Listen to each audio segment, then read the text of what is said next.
বিষয় যে খুনি হাসিনা ফ্যাসিস্ট হাসিনাকে আমরা একটি লড়াই সংগ্রামের মাধ্যমে বাংলাদেশ থেকে বিতাড়িত করলাম। সেই বিপ্লব পরবর্তী বাংলাদেশে খুনি হাসিনার দোসররা আজকে মন্ত্রীর চেয়ারে বসে তামাশা শুরু করেছে। এই সরকার যখন এই বিপদে পড়ে কিংবা যখন এই থ্রেটের মুখে পড়ে তখন এই রাজনৈতিক দলগুলোকে রাজপথে পাহারা দেওয়ার জন্য আহ্বান জানাই। আর আমরা সারাদিন রাজপথে নেমে পাহারা বসাই, ফ্যাসিবাদের বিরুদ্ধে লড়াই করি, পাহারা দেই। সন্ধ্যাবেলা টেলিভিশন চালু করে দেখি যাদের বিরুদ্ধে সারাদিন পাহারা বসালাম, আর সন্ধ্যাবেলায় তারা ওই বঙ্গভবনে মন্ত্রিত্বের শপথ নেওয়ার জন্য রওনা দিয়েছে।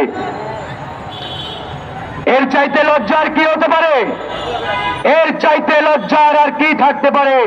সারাদিন আপনাকে ফ্যাসিবাদের বিরুদ্ধে রাজপথে পাহারা দেওয়ার জন্য আহ্বান জানায়, আর তারা সন্ধ্যাবেলা ডেকে ডেকে ফ্যাসিবাদের দোসরদের মন্ত্রী বানায়।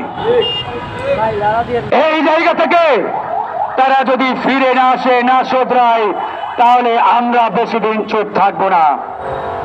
ইতিমধ্যে মুখ খোলা শুরু করেছি, ভুলে যাবেন না আমরা শুধু মুখ খোলার মধ্যেই সীমাবদ্ধ থাকব। আমরা রাজপথে কথা বলা শুরু করেছি, এই কথা বলা শুধু প্রেস ক্লাবেই সীমাবদ্ধ থাকবে না।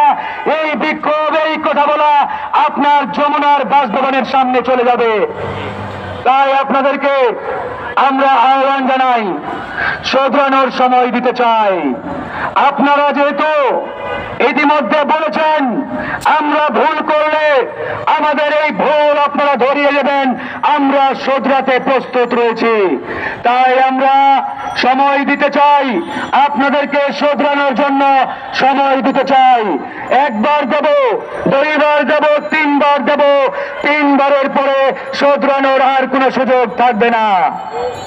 প্রিয় বন্ধুগণ, 5ই আগস্ট আমরা যে ভয়াবহ ভুলটি করেছি, খুনি হাসিনাকে বাংলাদেশ থেকে বিতাড়িত করেছি ঠিকই, কিন্তু হাসিনার রেখে যাওয়া সন্তানেরা, হাসিনার রেখে যাওয়া বেপাত্তারা, দোসররা বাংলাদেশের 95% চেয়ারে এখনো বহাল তবিয়তে বসা আছে। এই হাসিনার দোসরদের বিতাড়িত করতে পারি নাই আমরা, আওয়ামী লীগের দোসরদের বিতাড়িত করতে পারি নাই। 5ই আগস্টে বলেছিলাম আওয়ামী লীগ একটা বিষাক্ত সাপ, আওয়ামী লীগ একটা বিষাক্ত কালসাপ।